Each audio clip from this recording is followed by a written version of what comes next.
Hey there, guys. It's Charjr Ryuki. I just got done reading 519 of Fairy Tail manga. I've been keeping up with that more than the anime itself, but found out that Eileen dies. It continues off where 518 has ended, and Urza is making that one final leap, and she actually destroys the meteor. The meteor, whatever. The big giant rock falling down. And she immediately turns to her mother, Eileen, who's in her sage dragon form. And Eileen's like, you'll never be able to, with that sword, you'll never be able to cut through a dragon's scales, girl. You foolish child. I'm ad-libbing on that, but that's pretty much what she said. And Urza's like, prepare yourself. With probably the last bit of strength Wendy had, she enchanted dragon slaying magic into Urza's sword, and Urza made one hell of a cut into Eileen. Had cut her and forced her back into her human form. And pretty much Urza was done. Urza was done. Wendy was done. They both could barely move. Eileen, hell, it's a surprise that she's even standing.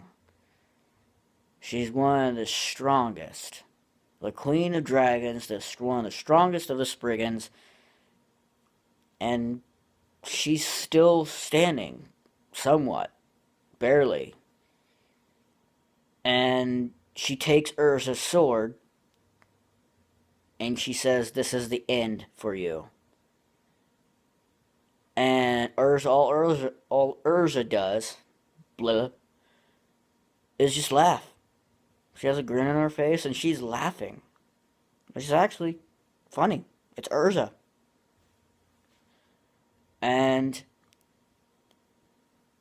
what happens next, we get a flashback from when Urza was born. And when Eileen had her crazy moments where she was flipping out, she tried and tried and tried to enchant herself, her entire personality, into baby Urza, and it just wasn't working. It wasn't working. And then you have crazy Eileen, and then you have the mother, the loving mother Eileen. So basically, which is true, she kind of had like a split personality back then. She held, she carried Urza for 400 years before she finally decided to give birth. And one of the things she's that Urza did was that she giggled. As a baby, she just being just born, she giggled.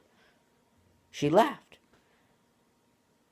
And basically Urza was a happy baby. And basically we can just do that. Adorable too. From a manga standpoint. And Eileen was just, before I go crazy again, you probably won't believe anything or even remember what I'm going to tell you. But I've always loved you. I've always loved you. And she said that before, as along the lines, before I go crazy again. So in a way, in saying that, oh, I don't like, I hate my daughter, blah blah blah, she's a disgrace and blah.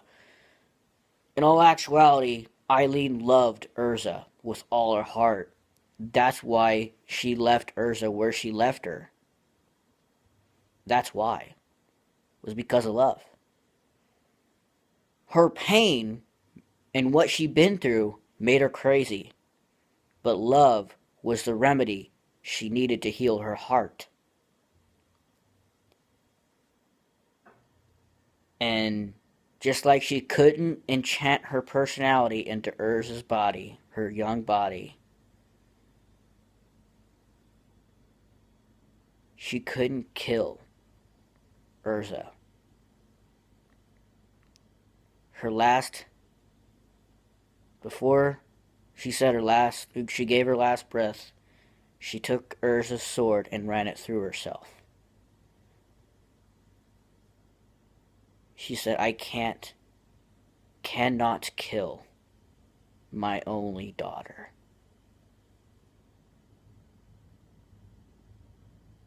And then that laugh,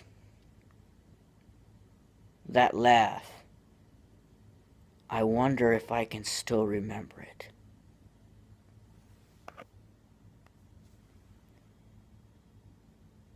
That it took Wendy and Urza from surprised.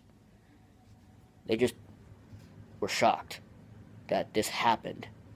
It took both of them, it took everything that they had to take down Eileen. But it was Eileen who actually took down herself. She took her own life to spare her own daughters. So in the end, no matter what happened in the past, what happened between their battle, the point is clear.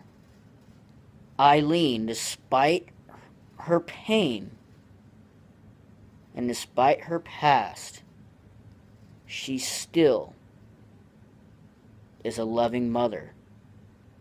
She loved her daughter for over 400 years.